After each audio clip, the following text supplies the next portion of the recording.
There is a diner that sits at the crossroads of Highway 41 and County Road 7, where the flatlands stretch endlessly in all directions and the sky opens up like a cathedral of stars.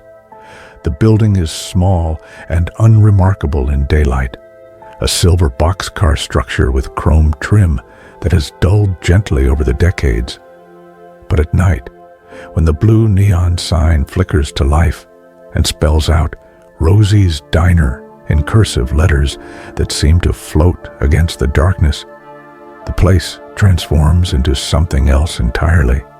It becomes a refuge, a sanctuary, a place where time moves differently, where the weight of the world feels just a little bit lighter, where strangers become friends over cups of coffee that never seem to run cold. The diner has been here for 53 years, though most people who stop by would swear it's been here forever. Rosie herself, a woman with silver hair pulled back in a neat bun and eyes that crinkle at the corners when she smiles, has run the place for all those years. She opens at 6 in the evening and closes when the last customer leaves, which sometimes isn't until the sun begins its slow climb over the horizon. There's no rush at Rosie's. There never has been. Tonight, like every night, the diner glows softly in the darkness. The windows are large and clean, framed by red-checked curtains that Rosie made herself decades ago. Inside, the booths are upholstered in red vinyl that's been patched in places, but remains comfortable, broken in by thousands of travelers who've rested there. The counter runs along one side of the diner, with 10 chrome stools that swivel gently when you sit on them. Behind the counter, the kitchen is small but efficient, and the smell that drifts from it is the smell of home. Coffee brewing, bread toasting, bacon sizzling on the griddle. The jukebox in the corner plays songs from the 50s and 60s. Nothing too loud, nothing jarring. Just gentle melodies that drift through the space like old friends visiting. Patsy Cline, Etta James, Sam Cooke. The kind of music that wraps around you like a warm blanket and makes you remember things you thought you'd forgotten. Summer evenings on front porches, first dances, the way your grandmother's kitchen smelled on Sunday mornings. Outside, the prairie wind whispers across the empty parking lot, stirring up small dust devils that dance and disappear. A semi-truck pulls off the highway, its air brakes hissing softly as it comes to rest beside 2 other vehicles, a dusty pickup truck and a sedan with out-of-state plates. The truck driver climbs down from his cab, stretches his back, and looks up at the stars for a moment before heading toward the blue neon glow. His name is Frank, and he's been driving these routes for 20 years. He knows every truck stop, every diner, every rest area between here and the coast. But Rosie's is different. Rosie's is special. He tries to time his run so he can stop here at least once a week, and tonight he's right on schedule. The bell above the door chimes softly as Frank enters. The sound is gentle, welcoming.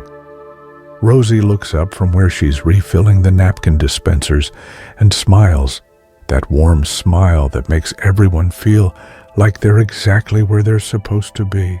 "Evening, Frank," she says, her voice carrying the gentle lilt of someone who's spent a lifetime making people feel at ease.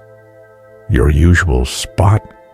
Frank nods and heads to the 3rd stool from the end of the counter, his spot, though Rosie's never officially designated it as such. That's just the way things work here. People find their places naturally, as if the diner itself guides them. "Coffee?" Rosie asks, though she's already reaching for a mug. "Please," Frank says, settling onto the stool with a contented sigh.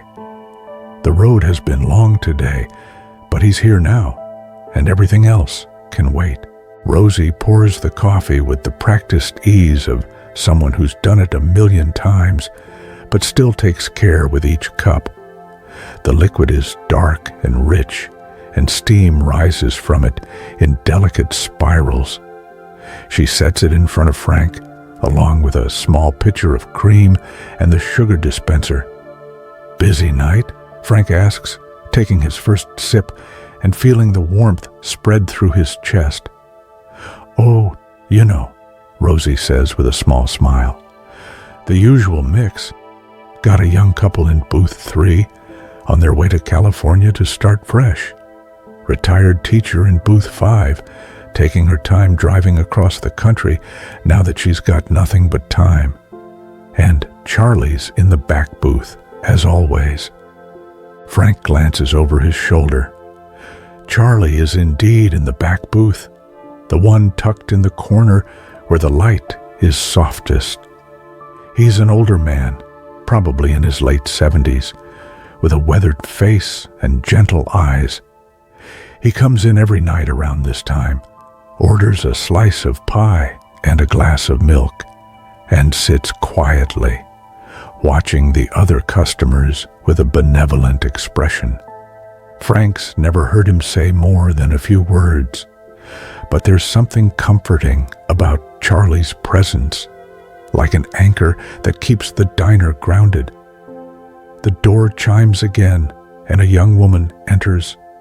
She looks tired, not just physically tired, but the kind of tired that settles into your bones when life has been particularly heavy.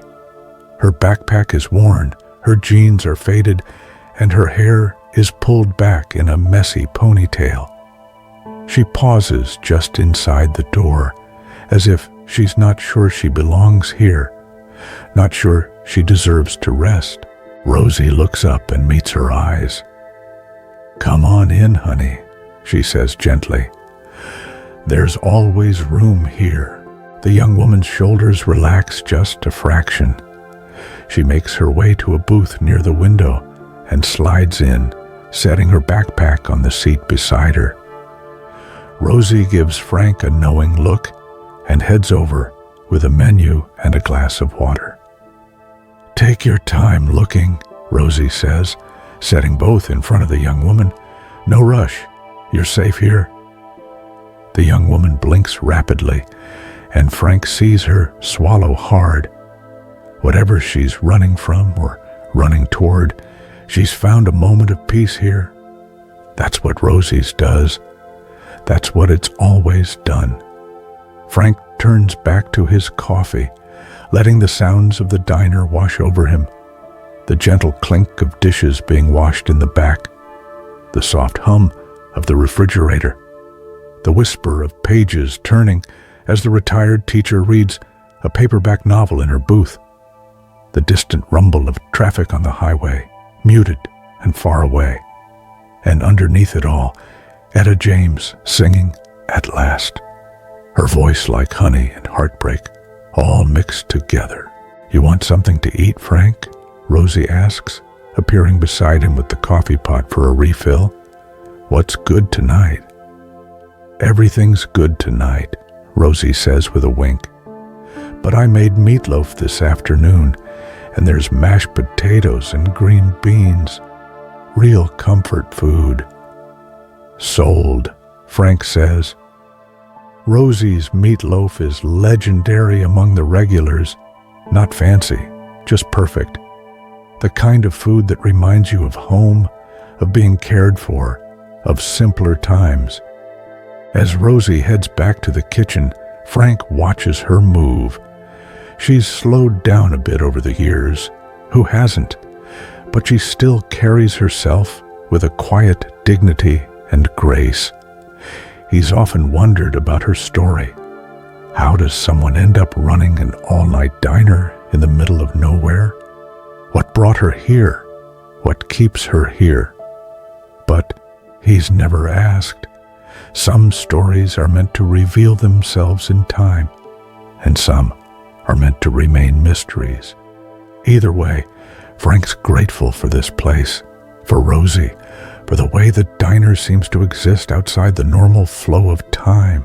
The young couple in booth 3 are holding hands across the table, speaking in low voices about their plans, their hopes, their dreams. They're so young, Frank thinks, though he's not sure when he started thinking of people as young. When did he become the older generation? It seems like just yesterday he was the one sitting in that booth with his own dreams, his own girl, making plans for a future that seemed both terrifying and full of possibility. Time is strange, he thinks. It moves slow and fast all at once. The days crawl by, but the years fly past. He's been driving trucks for 20 years, but it feels like he started just last month. His kids are grown now. His daughter is a nurse in Denver. His son is teaching history in Ohio. His wife divorced him a decade ago, though they still talk on birthdays and holidays. The road became his home, his cab became his castle, and places like Rosie's became his family. The door chimes again. This time, an elderly man enters, moving slowly, using a cane. He's dressed neatly in khakis and a button-down shirt, his white hair combed carefully. Frank has seen him here before. Another regular, though not as frequent as Charlie. "Evening, Arthur," Rosie calls from the kitchen. "Evening, Rose," the man replies, his voice thin but warm. He makes his way to a stool at the counter, a few seats down from Frank, and eases himself onto it with a small grunt of effort. Rosie emerges with Frank's meatloaf, a generous portion with a thick slice of meat, a mountain of fluffy mashed potatoes with a pat of butter melting on top, and green beans that still have a bit of snap to them. She sets it in front of Frank with a smile, then turns to Arthur. "The usual?" she asks. "Please," Arthur says, "and maybe a little conversation, if you're not too busy." "Never too busy for conversation," Rosie assures him, pouring his coffee. Frank cuts into his meatloaf and takes a bite. It's exactly what he needed, savory and rich, with just the right blend of seasonings.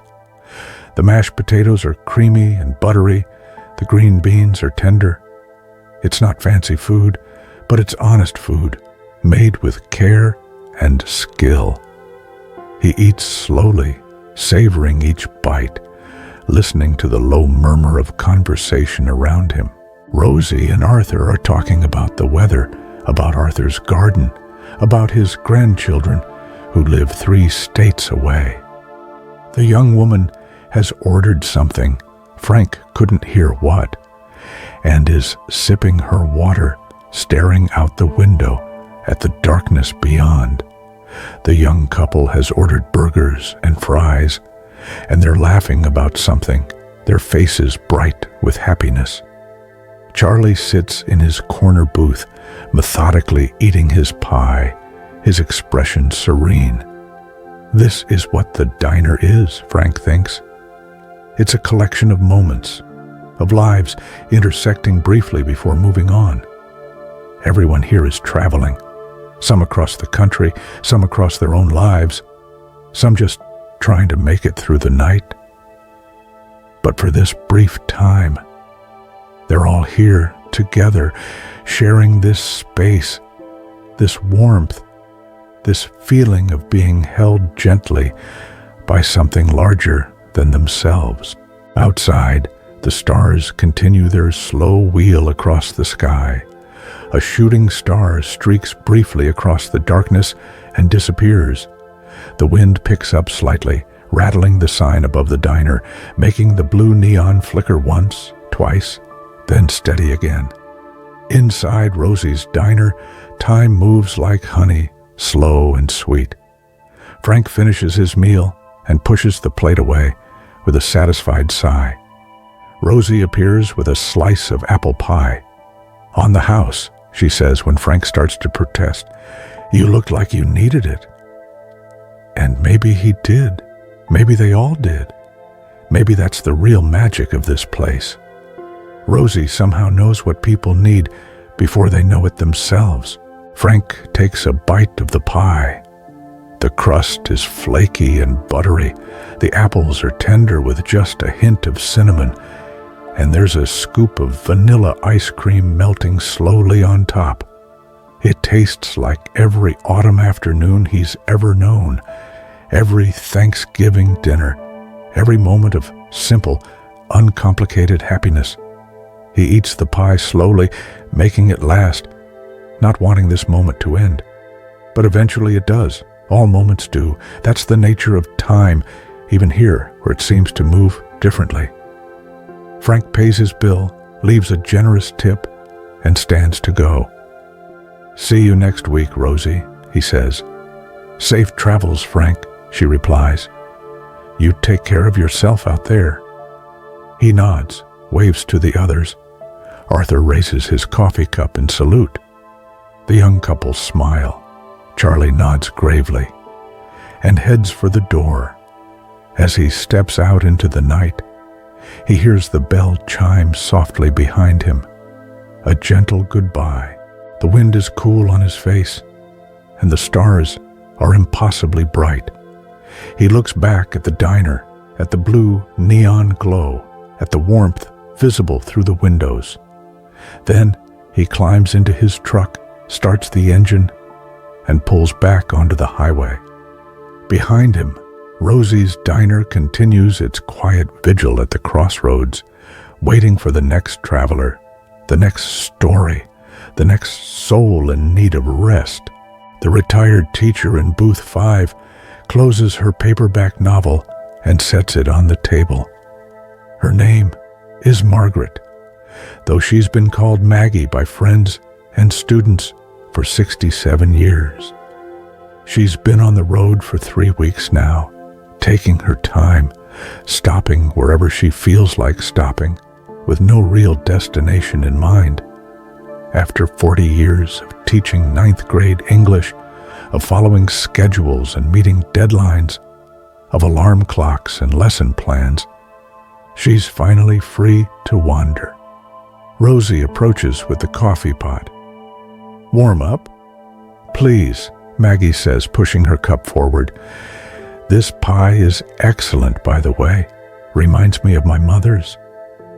"What kind did she make?" Rosie asks, pouring the coffee with steady hands. "Apple mostly, but also cherry in the summer when the fruit was fresh. She'd bake 3 or 4 pies at a time and freeze them.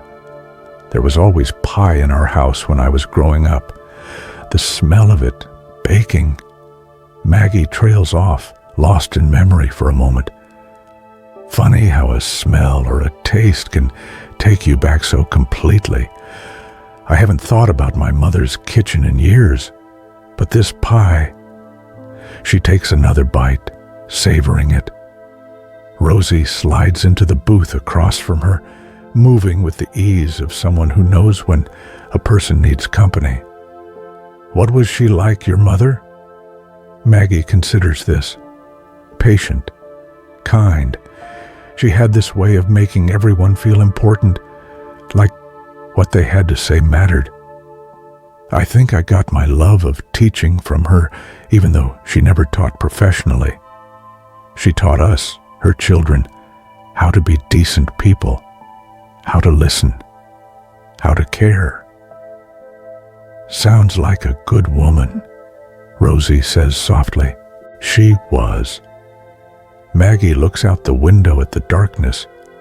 She passed away 15 years ago. Cancer. She fought it for 3 years, never complained once. Even at the end, she was more worried about everyone else than herself. She laughs quietly. I remember sitting with her in the hospital a few days before she died. She was so weak she could barely speak, but she kept asking if I'd eaten, if I was getting enough rest. That was who she was. They sit in comfortable silence for a moment. The jukebox has moved on to a new song, the righteous brothers singing Unchained Melody. The young couple in booth 3 are swaying slightly to the music, caught up in their own world. "Is that why you're traveling?" Rosie asks gently. "Because of your mother?" Maggie shakes her head.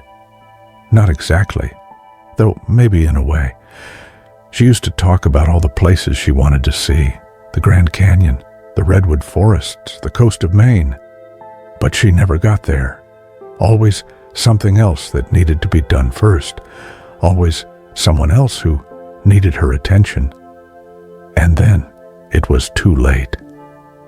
"So, you're seeing them for her." "I'm seeing them for both of us," Maggie says. "I spent 40 years in the same classroom, teaching the same books, following the same routines. Don't get me wrong, I loved it. I loved my students. I loved watching them discover Steinbeck and Hemingway and Maya Angelou for the first time, seeing their eyes light up when they finally understood a metaphor or wrote an essay they were proud of." She smiles at the memory. "But now it's time for something different. Time to write my own story instead of helping others write theirs." Rosie nods, understanding. "Where are you headed?" "West, mostly. No real plan. I'm just following whatever feels right. Yesterday I spent 4 hours at a small-town historical museum because the curator was so passionate about it. Tomorrow I might drive past something even more interesting without stopping.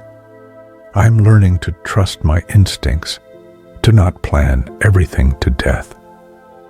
"How's that working out?" Maggie laughs. "It's terrifying and wonderful in equal measure.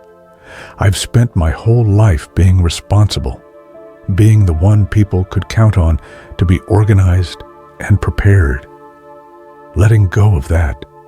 She pauses, searching for words. "It's like learning to breathe differently." The door chimes and a young man enters. He's wearing the uniform of the military, Army, Maggie notes, and he looks exhausted.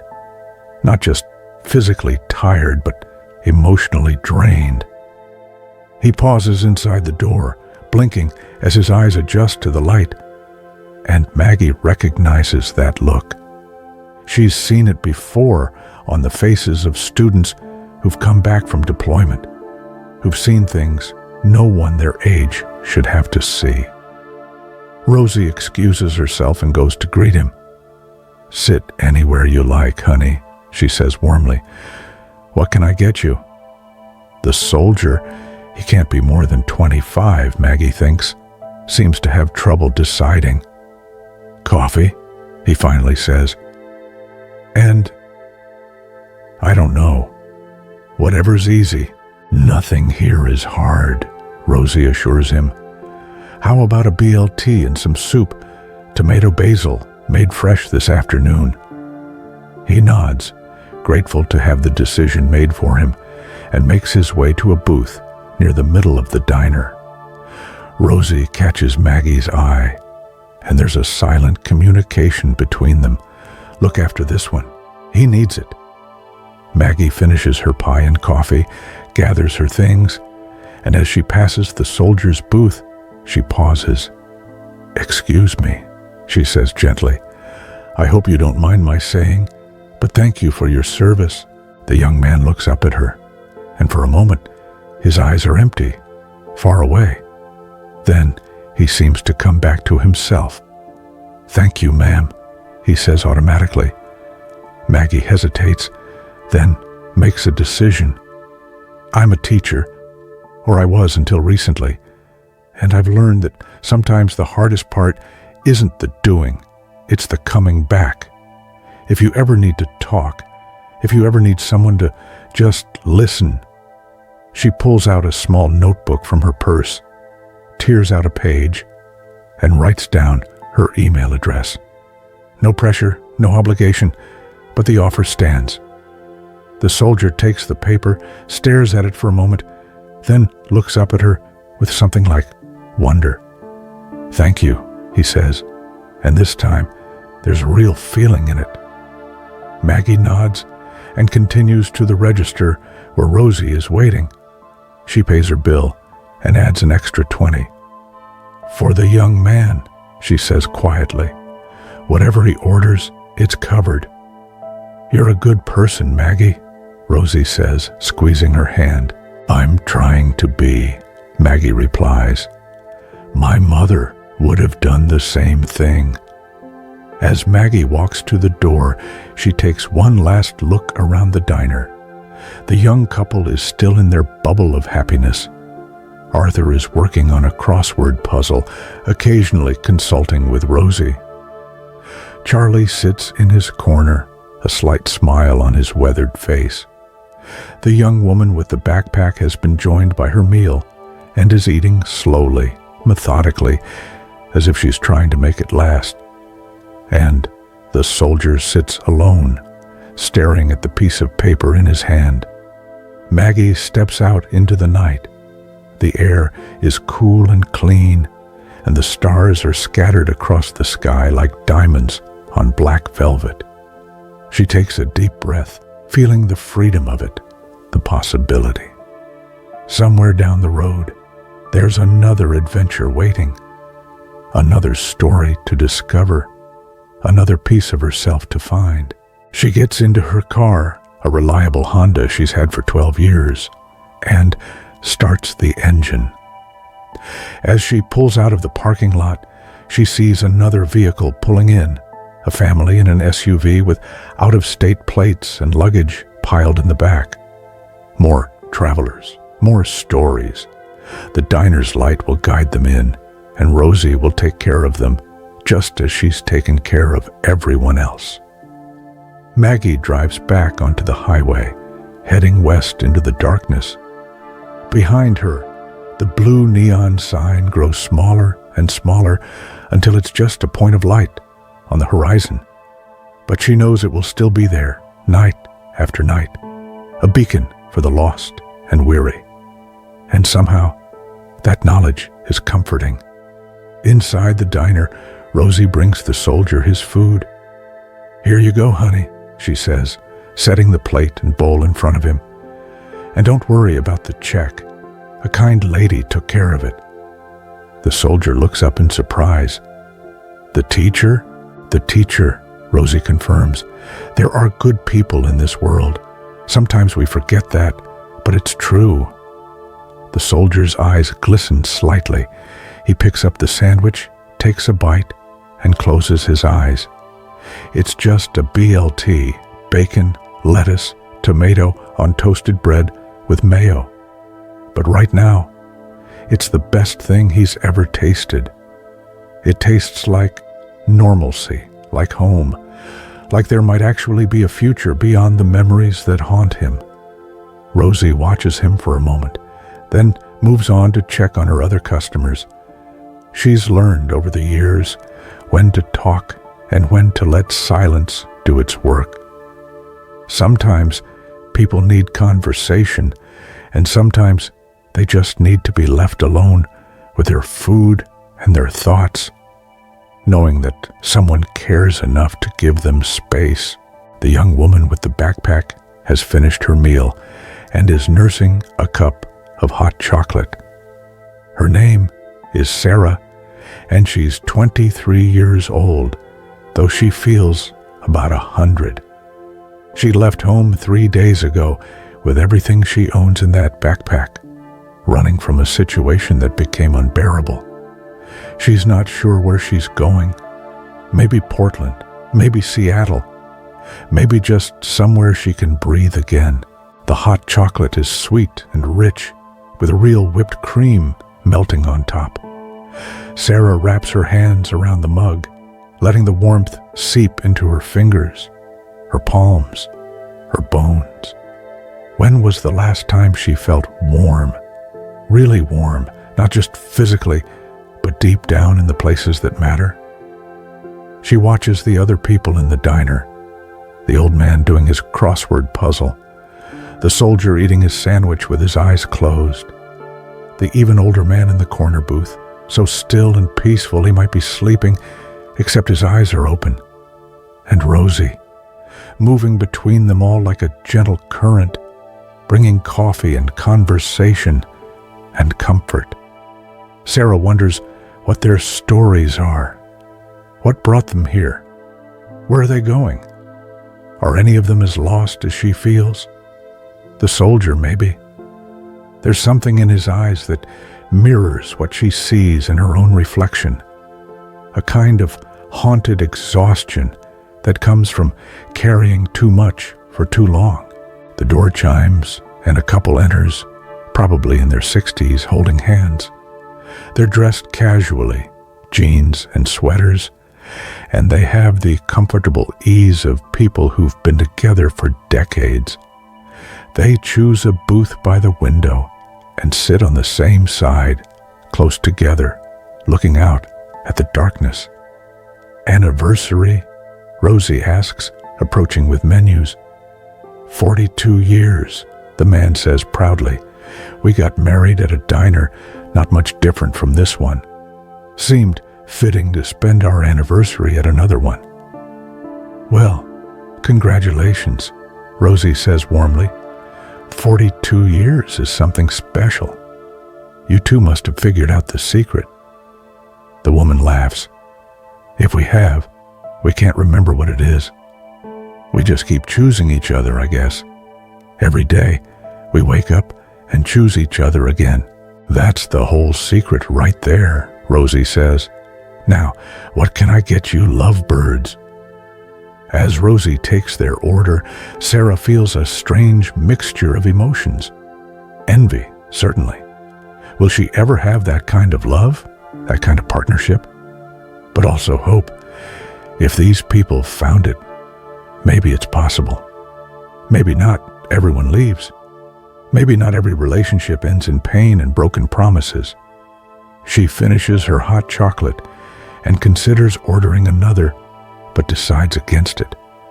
She should get back on the road, put more miles between herself and the past. But she's so tired. The booth is comfortable. The diner is warm. And for the first time in days, she doesn't feel like she's in danger. Rosie appears at her table. You doing okay, honey? Sarah nods, not trusting her voice. You're welcome to stay as long as you like, Rosie says. No pressure. Sometimes we all need a safe place to catch our breath. Thank you, Sarah manages to say. Rosie pats her shoulder gently and moves on. Sarah leans back in the booth and closes her eyes. Just for a minute, she tells herself. Just long enough to rest. The jukebox plays on, Roy Orbison now singing Only the Lonely. The song drifts through the diner like smoke, melancholy, but somehow comforting. We're all lonely, the song seems to say, but at least we're lonely together. Arthur finishes his crossword puzzle and sets it aside with a satisfied sigh. He's been coming to Rosie's for 15 years, ever since his wife passed away. At first, he came because he couldn't stand the silence of his empty house. Now, he comes because it's part of his routine, a ritual that gives shape to his days. He knows he should probably go home. It's getting late, and his cat will be wondering where he is. But he's in no hurry. The cat will forgive him, as always. He watches the anniversary couple with a bittersweet smile. He and Helen had 49 years together. They would have celebrated 50, but she had a stroke 3 weeks before their anniversary. Gone in an instant, no warning, no time to say goodbye. One moment she was laughing at something on TV. The next she was slumped over, and then she was just gone. The grief doesn't hit him as hard as it used to. Time hasn't healed the wound exactly, but it's made it more bearable. He's learned to carry it, to live with it, to find moments of happiness despite it. Coming to Rosie's helps. There's something about this place that makes the burden feel lighter. penny for your thoughts," Rosie says, refilling his coffee cup. "Not worth that much," Arthur says with a smile. "Just remembering. Helen? Always Helen?" Rosie sits down beside him for a moment. "She was lucky to have you, Arthur." "I was the lucky one," he says. 49 years with the best person I ever knew. How many people get that?" "Not enough," Rosie says softly. They sit in companionable silence, watching the diner's life unfold around them. The soldier has finished his meal and is reading the piece of paper the teacher gave him. The young woman has fallen asleep in her booth, her head resting against the window. The anniversary couple is sharing a slice of chocolate cake, feeding each other bites and laughing like teenagers. "You ever think about closing up?" Arthur asks suddenly. "Maybe taking some time for yourself?" Rosie considers this. "Where would I go? This is home. These people..." She gestures around the diner. "They need this place. We all need places like this, don't you think? Places where we can just be, without judgment, without pressure, where we can rest." "I suppose you're right," Arthur says, "though you deserve rest too." "I rest easy," Rosie says, "knowing I'm doing what I'm meant to do. That's its own kind of rest." The door chimes again, and this time it's a family, mother, father, 2 young children who are rubbing their eyes sleepily. "They've been driving all day," the father explains to Rosie, trying to make it to a funeral in Kansas. But the kids needed a break, needed some food, needed to stretch their legs. Rosie sets them up in the largest booth and brings crayons and paper for the children. "Take your time," she says. "There's no rush here." The little girl, she can't be more than 5, looks up at Rosie with wide eyes. "Are you a grandma?" she asks. "Not yet," Rosie says with a smile, "but I'm hoping one day." "You look like a grandma," the girl says, matter-of-factly. "A nice one." Everyone in the diner smiles at that. Even Charlie in his corner booth chuckles softly. There's something about children that cuts through everything else, that reminds us all of what's important. As the night deepens, the diner continues its gentle rhythm. People come and go. Stories begin and end and begin again. Coffee is poured, food is served, and small kindnesses are exchanged. A trucker helps the anniversary couple figure out their phone's GPS. Arthur shows the little boy how to make a paper airplane. The soldier leaves a generous tip and nods gratefully to everyone before heading back into the night.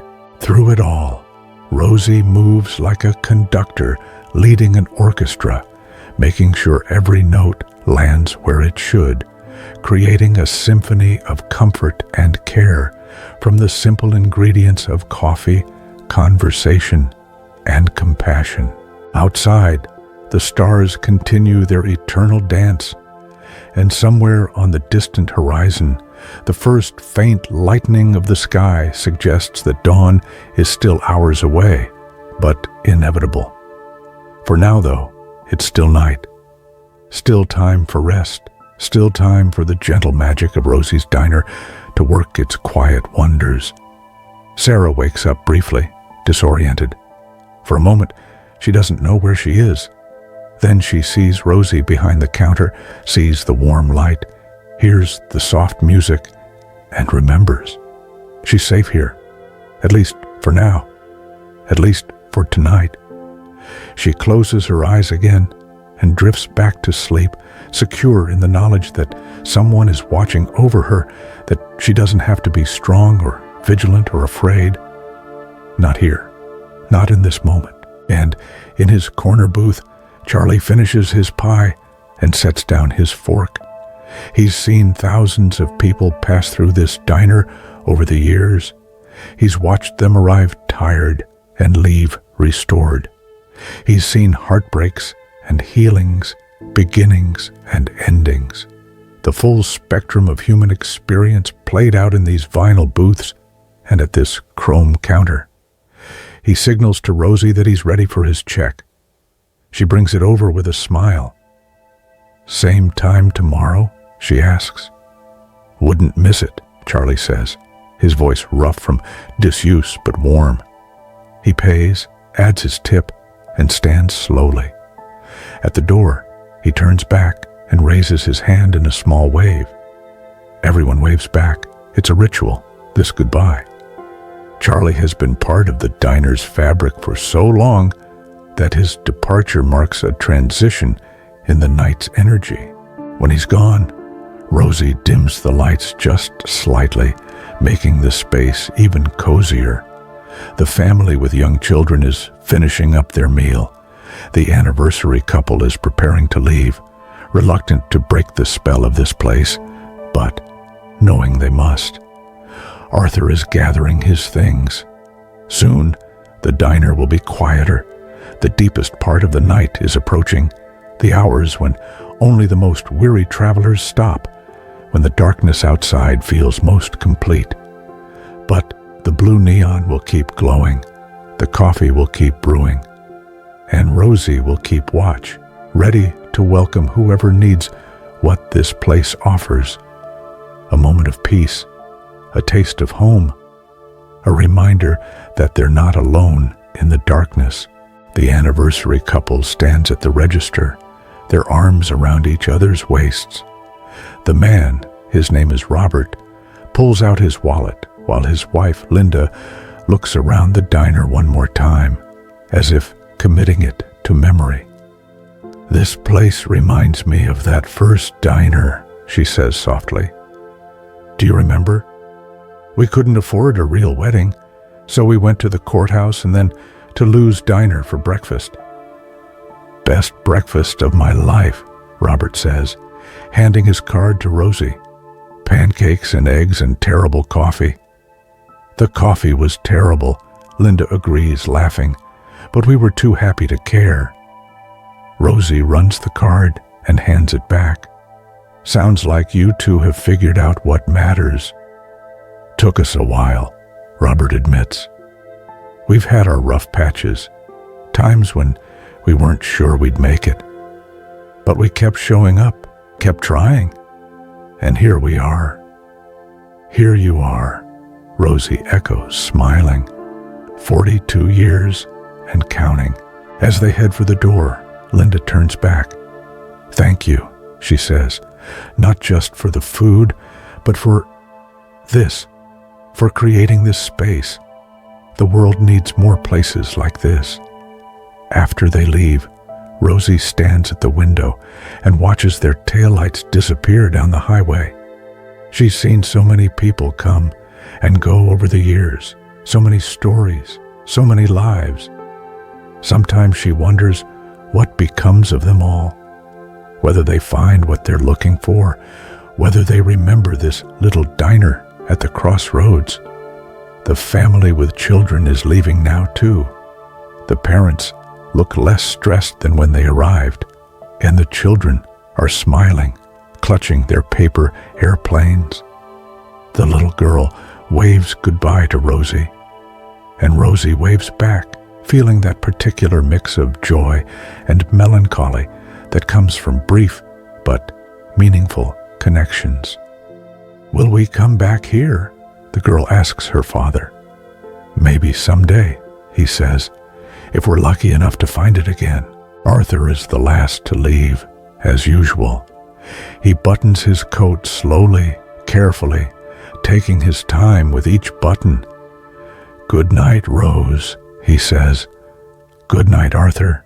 Drive safe." Always do.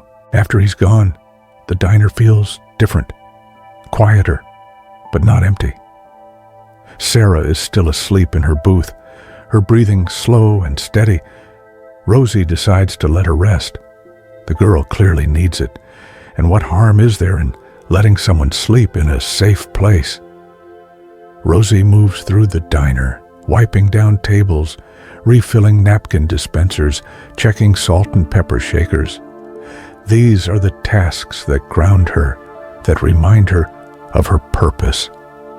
Her hands move with the muscle memory of 53 years, efficient but never rushed. The door chimes and a woman enters, probably in her mid-40s, wearing scrubs under a jacket. A nurse or doctor, Rosie guesses, coming off a long shift. The woman's face is drawn with exhaustion, but there's something else there too, a heaviness that goes beyond physical tiredness. "Come in, honey," Rosie says gently. "Sit wherever you like." The woman chooses a stool at the counter and sinks onto it with a deep sigh. "Coffee, please," she says. "The strongest you've got." Rosie pours a cup and sets it down. "Rough night?" "You could say that." The woman wraps her hands around the mug, staring into the dark liquid. "We lost a patient tonight. A kid, only 17, car accident. We tried everything, but..." She trails off, shaking her head. "I'm sorry," Rosie says, and means it. "I've been doing this for 20 years, the woman continues, as if she needs to say it out loud. "You'd think I'd be used to it by now, but you never get used to it. You shouldn't get used to it.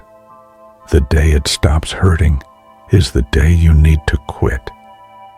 "Sounds like you're exactly the kind of nurse people need," Rosie says. The woman looks up at her, eyes red-rimmed. "His parents. God, his parents. The sound his mother made when we told them." She closes her eyes, but a tear escapes anyway. "I have a son that age. I keep thinking about, what if it was him? What if some doctor had to tell me?" Rosie reaches across the counter and squeezes the woman's hand. "But it wasn't. He's home safe, and you get to see him tomorrow." I know. But that mother tonight, she'll never..." The woman's voice breaks. She takes a shaky breath, trying to compose herself. "What's your name, honey?" Rosie asks. "Jennifer." "Jen." "Well, Jen, you did everything you could. Sometimes that's not enough, and that's not your fault. That boy was lucky to have you fighting for him in his last moments.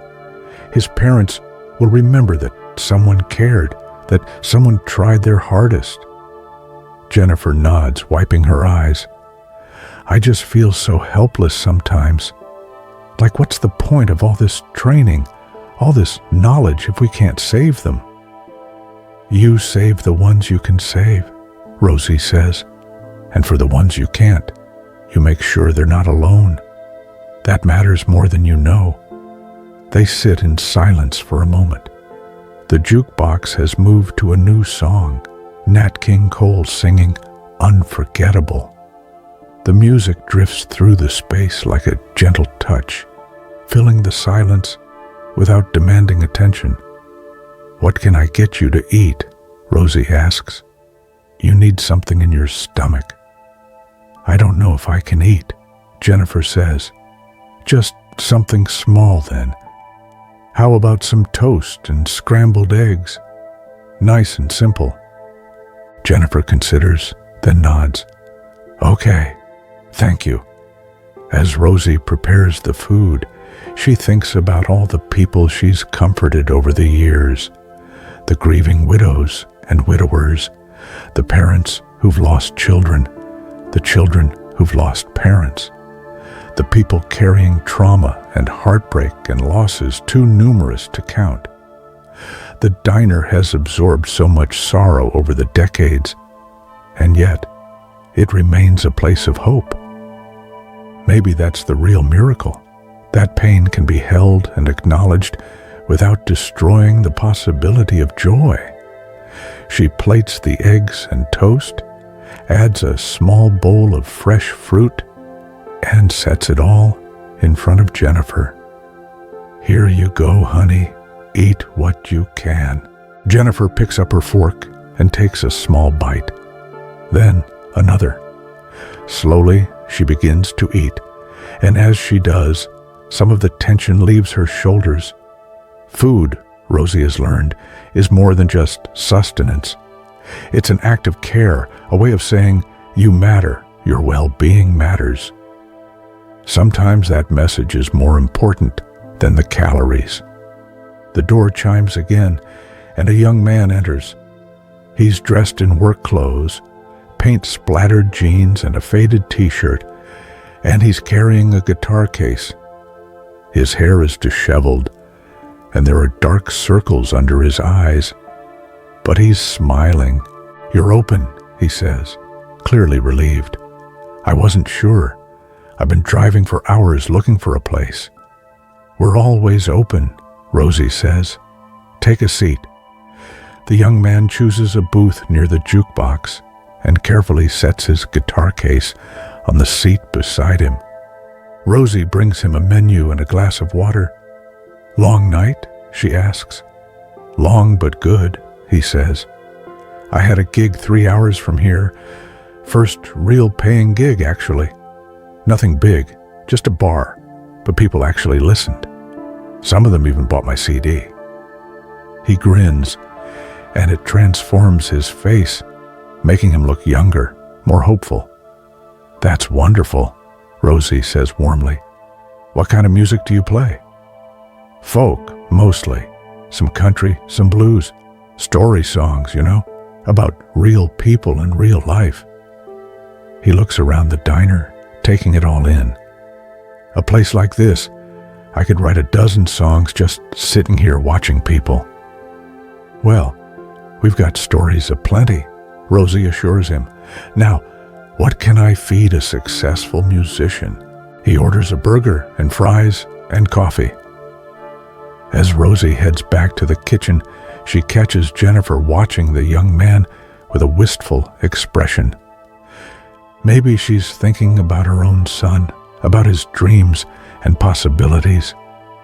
Or maybe she's just grateful for the reminder that life goes on, that there are still people out there chasing dreams and making music and finding reasons to smile.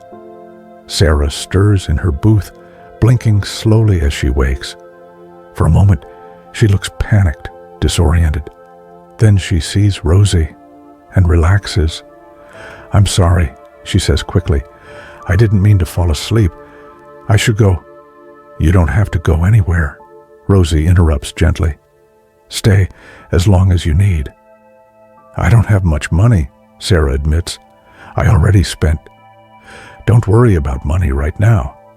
You hungry?" Sarah hesitates, then nods. She's more than hungry. She's starving.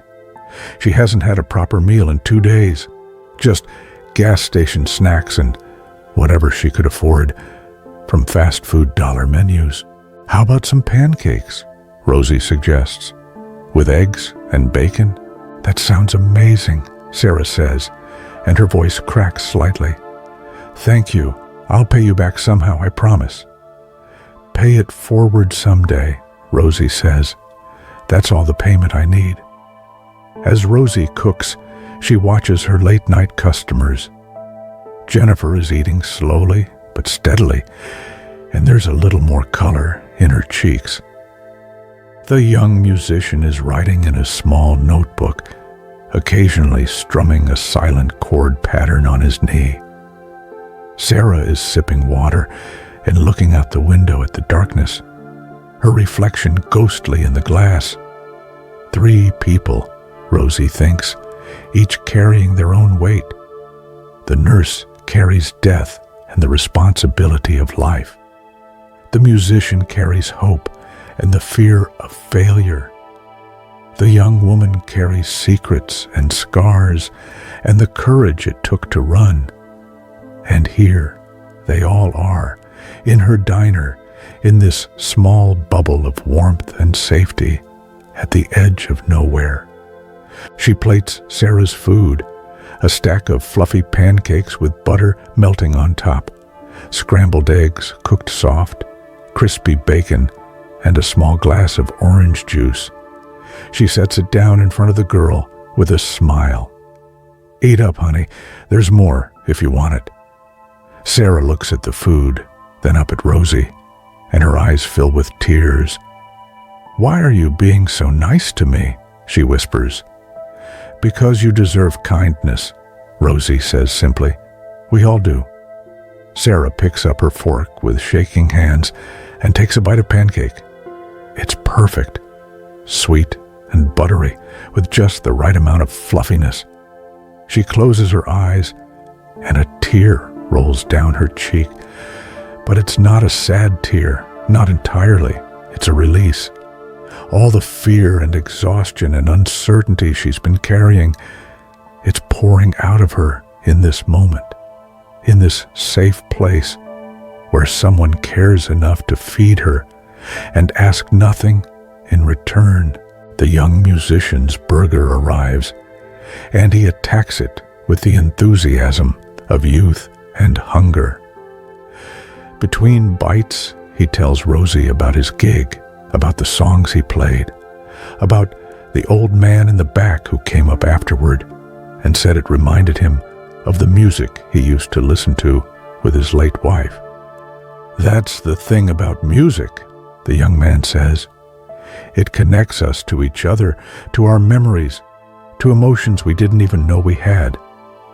I played this one song tonight, just a simple tune about missing home. And this woman in the front row was crying. After the show, she told me it was the first time she'd cried since her father died 6 months ago.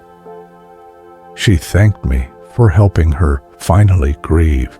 That's a gift you have," Rosie says, "to help people feel what they need to feel." "I hope so," he says. "That's all I really want, to write songs that matter, that help people somehow. I'm not trying to be famous. I just want to make music that means something." Jennifer has been listening, and now she speaks up. "I needed to hear that tonight," she says. "The reminder that we can help people even when we can't fix everything." The young musician looks over at her, and something passes between them. Recognition, perhaps, of kindred spirits. "Rough night?" he asks. "The roughest," Jennifer says.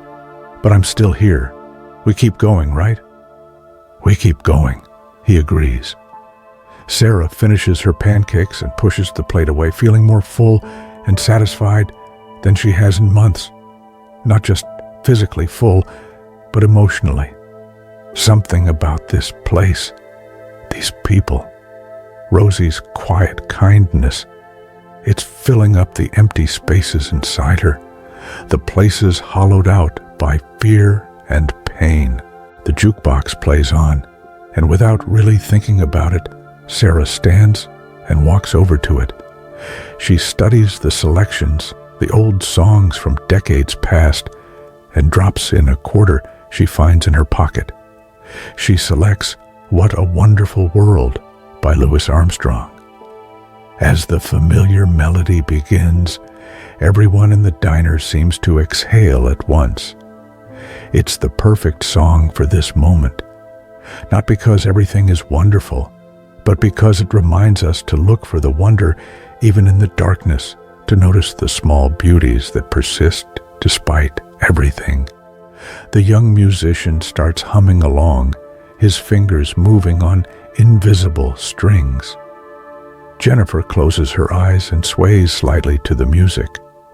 Sarah stands by the jukebox, her hand resting on its warm surface, feeling the vibration of the speakers. And Rosie, behind the counter, watches them all with satisfaction. This is why she does this. This is why she's been here for 53 years, why she'll be here for as many more as she can manage. Because people need places like this, places where they can let their guard down, where they can be vulnerable, where they can rest. The song ends, and in the silence that follows, the young musician speaks. Would it be okay if I played a song? He asks Rosie. Just one. I won't be loud. I'd love that, Rosie says. He gets his guitar from its case.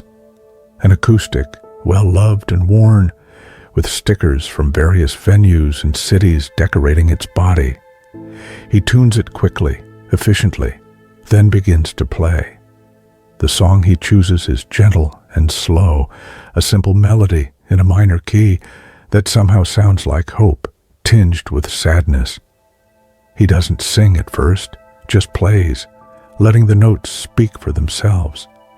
Then, softly, he begins.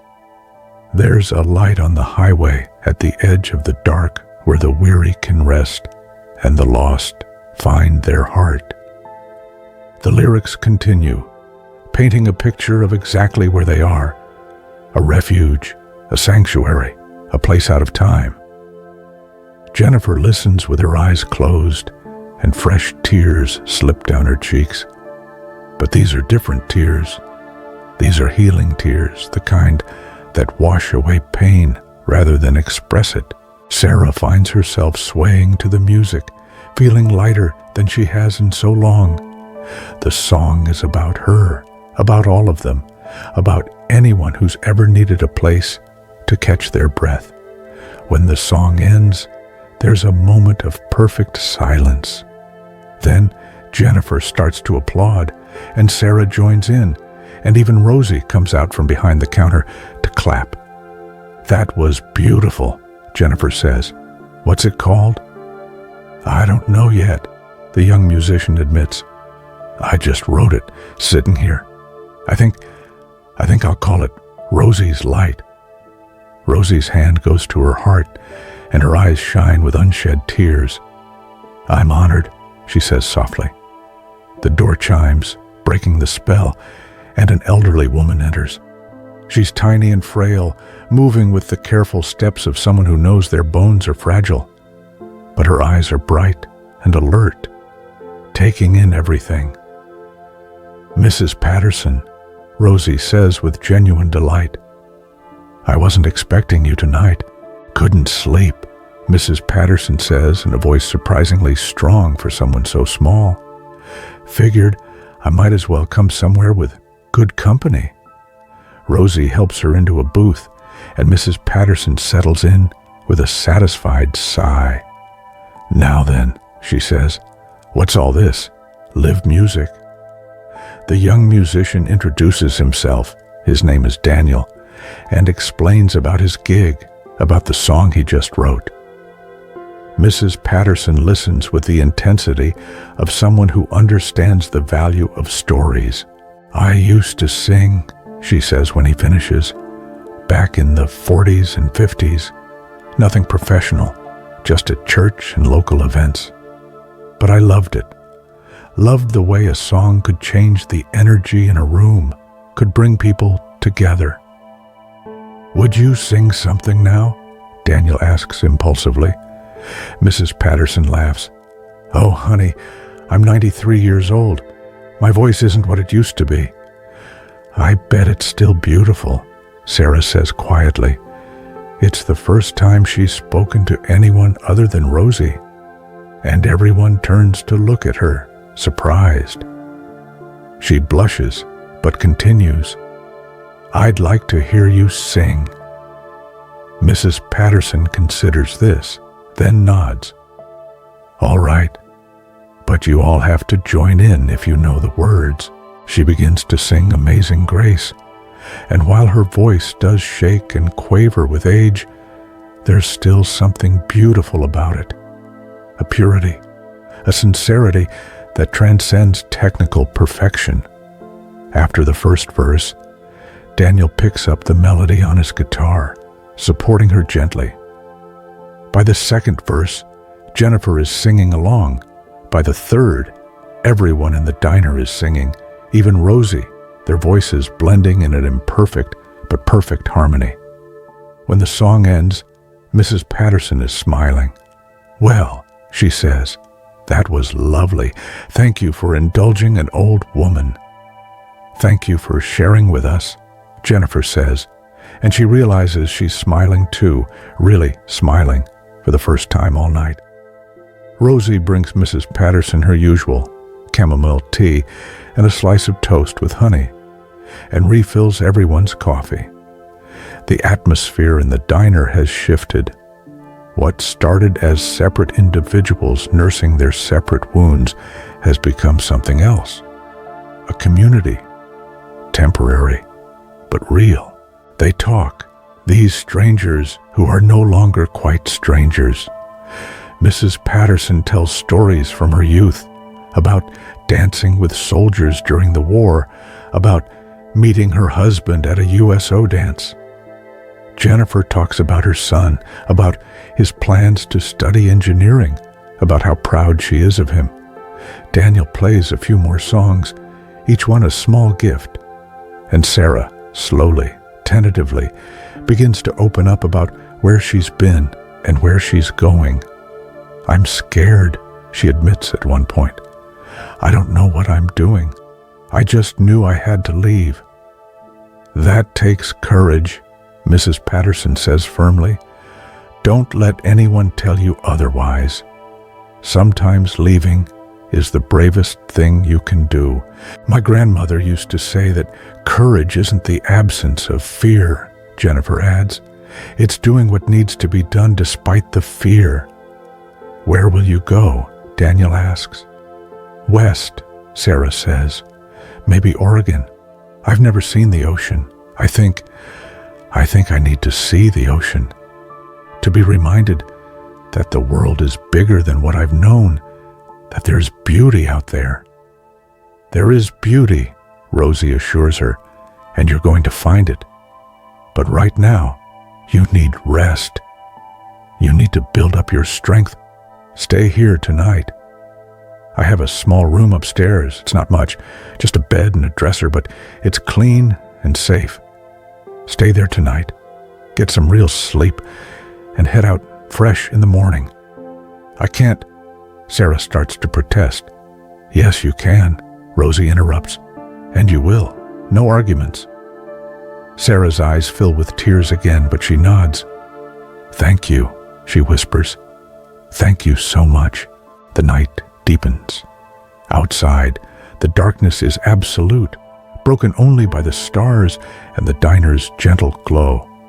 Inside, time seems to have stopped altogether. They could be anywhere, anytime. The modern world, with its rush and noise and constant demands, feels very far away. Jennifer checks her watch and is surprised to see it's nearly 3 in the morning. She should go home, should try to get a few hours of sleep before her next shift. But she's reluctant to leave this bubble of warmth and understanding. "I should go," she finally says, but she doesn't move. "Drive safe," Rosie says. "And Jennifer, you're a good nurse. Don't ever doubt that." Jennifer stands, gathers her things. "Thank you," she says. "For the food, for listening, for everything." After she leaves, Daniel also prepares to go. He has a long drive ahead, back to his small apartment in a city 3 states away. But he'll carry this night with him. We'll remember it when he's struggling, when he's doubting whether his music matters. "Keep writing," Mrs. Patterson tells him. "The world needs more people who create beauty." "I will," Daniel promises. He packs up his guitar, pays his bill, and leaves a generous tip. At the door, he turns back. "Thank you for letting me play. It meant more than you know." After he's gone, it's just Rosie, Sarah, and Mrs. Patterson. The diner feels different now, quieter, more intimate. The 3 women sit together in comfortable silence, each lost in her own thoughts. Finally, Mrs. Patterson speaks. "Rose, do you ever think about what comes next? About when you're not here to run this place anymore?" Rosie is quiet for a long moment. "Sometimes," she admits, "but I try not to think too far ahead. I'm here now, and that's enough." "You've created something special," Mrs. Patterson says. "This place, it's more than just a diner. It's a haven. It's holy ground in its own way." "I just serve food and coffee," Rosie says, but she's smiling. "You serve hope," Mrs. Patterson corrects her. "You serve connection. You serve love. That's a sacred calling." Sarah listens to this exchange, understanding something she couldn't have articulated before. Places are made holy not by what they are, but by what happens in them, by the care and intention that fills them. And Rosie's diner is holy ground, not in a religious sense, but in the sense of being a place set apart, a place where people can be their truest selves without fear of judgment. "Come on, honey," Rosie says to Sarah, standing and extending her hand. "Let's get you settled upstairs. You need proper rest." Sarah follows Rosie through a door behind the counter and up a narrow staircase. The room at the top is exactly as Rosie described, small but clean, with a single bed covered in a handmade quilt, a dresser with a mirror, and a small window overlooking the highway. "The bathroom is just down the hall," Rosie says. "There are fresh towels in the closet. Sleep as long as you need." Sarah sits on the bed, and it's soft, welcoming. "Why are you doing this?" she asks again, still not quite able to believe in this kindness. Rosie sits beside her. "Because someone did it for me once," she says. "A long time ago, when I was about your age, I was running too, from a bad situation, from people who hurt me. I ended up at a diner not much different from this one, and the woman who ran it took me in, fed me, gave me a safe place to sleep, didn't ask questions I wasn't ready to answer. She probably saved my life." "What happened to her?" Sarah asks. "She got old, like we all do, and before she retired, she asked me if I wanted to take over the diner. I'd been working for her for 15 years by then, and I couldn't imagine doing anything else. So I bought it from her, kept it going. She died a few years later, but I like to think she's still here somehow, in the warmth of this place, in the care we show people." "And you've been here ever since?" 53 years, Rosie confirms. "Raised my daughter here. She's a lawyer now, living in Chicago. She wanted me to retire, to come live near her, but..." She gestures around. "This is where I belong. This is my purpose." "Thank you," Sarah says again. "I won't forget this." "You don't need to remember me," Rosie says gently. "Just remember that there's kindness in the world. And someday, when you're on your feet again, when you're strong and safe, pass it on. Help someone else who needs it." After Rosie leaves, Sarah lies back on the bed, still fully dressed, and stares at the ceiling. Through the window, she can see stars, brilliant and clear. She thinks about the ocean she's never seen, about the life she's running toward instead of away from. For the first time in longer than she can remember, she feels hopeful. She closes her eyes, and sleep comes quickly, deeply, peacefully. No nightmares tonight, just rest, pure and simple. Downstairs, Rosie helps Mrs. Patterson to her car, an ancient Buick that's somehow still running. "You sure you're okay to drive?" Rosie asks. "I'm fine," Mrs. Patterson says. "It's only 2 miles. I could do it with my eyes closed." "Please don't," Rosie says, and they both laugh. After Mrs. Patterson drives away, Rosie returns to the empty diner. She moves through her closing routine, though she won't actually close. She never really closes. She just dims the lights a bit more, sets the ring bell for service sign on the counter, and settles into a booth with a cup of tea and a book she's been trying to finish for 2 months. The diner is quiet now, peaceful. The jukebox is silent. The only sounds are the gentle hum of the refrigerator and the distant whisper of traffic on the highway. Rosie sips her tea and reads a few pages, but mostly she just sits, letting the stillness wash over her. This is her favorite time of night, the hours between deep night and early morning, when the world is at its quietest, when even the insomniacs have found sleep. She's alone, but she doesn't feel lonely. The diner is full of ghosts in a way, not scary ghosts, but the gentle presence of all the people who've passed through, all the stories that have been told, all the kindnesses that have been exchanged. The all-night diner at the edge of nowhere. She thinks about the people who came through tonight. Jennifer, carrying the weight of death. Daniel, carrying the weight of hope. Sarah, carrying the weight of her past. Mrs. Patterson, carrying the weight of years, but wearing them lightly.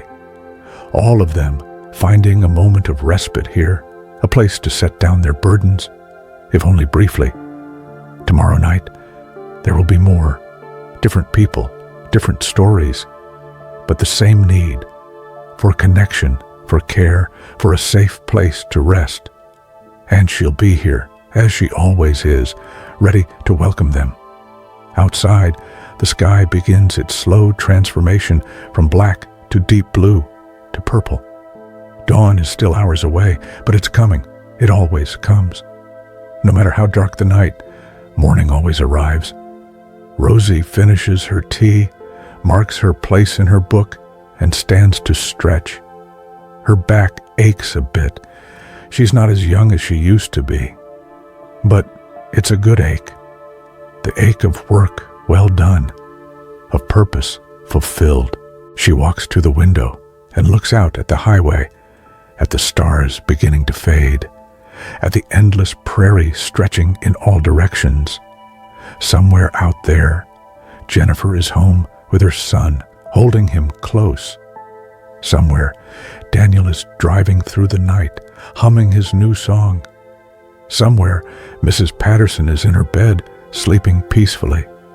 And upstairs, Sarah is dreaming of the ocean, of seabirds and salt air, and a future she's only beginning to imagine. Rosie smiles. This is her life, her calling, her joy, to be the keeper of this small sanctuary, this beacon in the darkness. It's not glamorous, and it's not easy, but it's hers, and she wouldn't trade it for anything. She returns to the counter and refills her cup with fresh coffee. Then she settles onto one of the chrome stools, swiveling slightly, waiting for whatever comes next. Because something always comes next. Someone always needs a place to rest, a cup of coffee, a listening ear. And Rosie's Diner, with its blue neon glow and its red vinyl booths and its jukebox full of old songs, will be here tonight, tomorrow night, every night. A constant in an ever-changing world. A place where time moves differently, where burdens can be set down, where strangers become friends.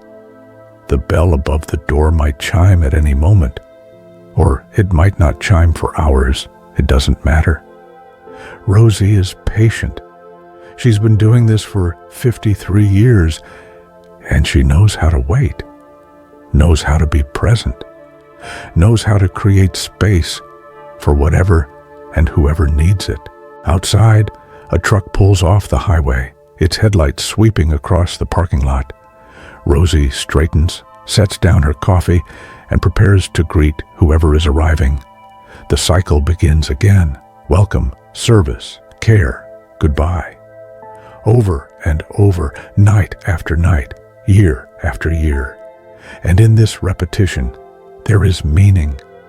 In this simple act of keeping the doors open, of having coffee ready, of offering food and warmth and human kindness, there is profound purpose. The truck driver enters, and Rosie smiles her warm smile. "Evening," she says, though it's nearly morning. "Come on in. There's always room here." And there always is. At Rosie's Diner, at the crossroads of Highway 41 and County Road 7, under the eternal stars, there is always room for one more traveler, one more story, one more soul in need of rest. The blue neon sign continues to glow, a beacon calling out across the darkness. You are welcome here. You are safe here. You can rest here. And that simple message, repeated night after night, year after year, might just be the most important message in the world. Sarah wakes to sunlight streaming through the small window. For a moment, she's disoriented. This isn't the motel bed she's been sleeping in, or the back seat of her car, or any of the other uncomfortable places she's rested over the past few days. This bed is soft, the room is clean, and she feels safe. She sits up slowly, taking in the room in daylight. The quilt is even prettier than she realized, a pattern of interlocking rings and shades of blue and green. The dresser has a small vase with fresh wildflowers on it. Through the window, she can see the highway, and, beyond it, the endless prairie gilded with morning light. She makes her way downstairs, expecting to find the diner empty. But Rosie is there, of course, behind the counter, looking as fresh as if she's had a full night's sleep. "Good morning, honey," Rosie says. "How did you sleep?" "Better than I have in months," Sarah admits. "Thank you again for—" "No need to thank me," Rosie interrupts. "You hungry? I'm making pancakes." They sit together at the counter, eating pancakes and drinking coffee, as the morning sun fills the diner with golden light. It looks different in daylight, less mysterious, but no less welcoming. Just a regular diner in the middle of nowhere, except it's so much more than that. "What will you do now?" Rosie asks. "Head west," Sarah says. "Keep going until I find where I'm supposed to be." "You'll find it," Rosie assures her. "And Sarah, you're stronger than you know. You're going to be okay." Sarah wants to believe her, and maybe, for the first time, she does. "If I make it, if things work out, can I come back sometime? To visit?" "Honey, you can always come back. The door's always open." They finish their breakfast in comfortable silence, watching the occasional car pass on the highway. Then Sarah gathers her backpack, thanks Rosie one more time, and heads for the door. At the threshold, she pauses and looks back. Rosie is wiping down the counter, humming softly to herself, preparing for whatever the day brings. The morning light makes her silver hair glow like a halo. "Rosie," Sarah calls. Rosie looks up. "You saved my life.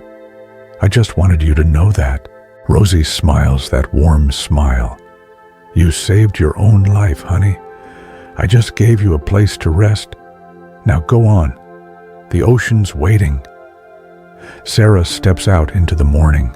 The air is cool and fresh, and the sky is impossibly blue. She takes a deep breath, feeling stronger than she did yesterday, feeling ready for whatever comes next. She gets in her car and starts the engine. As she pulls onto the highway heading west, she looks in her rearview mirror. The diner is already getting smaller, the blue neon sign invisible in daylight. But she knows it will be there tonight, glowing softly in the darkness, welcoming other travelers, other stories, other souls in need of rest. And someday, when she's found her place, when she's built her new life, she'll come back, she'll stop in late at night, slide into one of those red vinyl booths and order a cup of coffee and a slice of pie. And she'll tell Rosie about the ocean, about the life she built, about how a single night in a small diner gave her the strength to keep going. But for now, she drives west, toward the ocean, toward her future, carrying with her the warmth of Rosie's kindness, the memory of strangers who became friends, the knowledge that there is goodness in the world, even when everything seems dark. Behind her, the diner waits. Rosie moves through her day, serving breakfast to early morning travelers, refilling coffee cups, sharing smiles and small conversations. And when evening comes, when the sky begins to darken and the stars begin to appear, she'll flip the switch that brings the blue neon sign to life. And the cycle will begin again, night after night, year after year, a small beacon of light and warmth at the edge of nowhere, reminding everyone who stops that they're not alone, that there's kindness to be found, that there's always a place to rest. This is Rosie's Diner. This is where the weary find peace, where the lost find hope, where the broken begin to heal. Under the vast prairie sky, at the crossroads of Highway 41 and County Road 7, there is light, there is warmth, there is welcome. And that's enough. That's everything.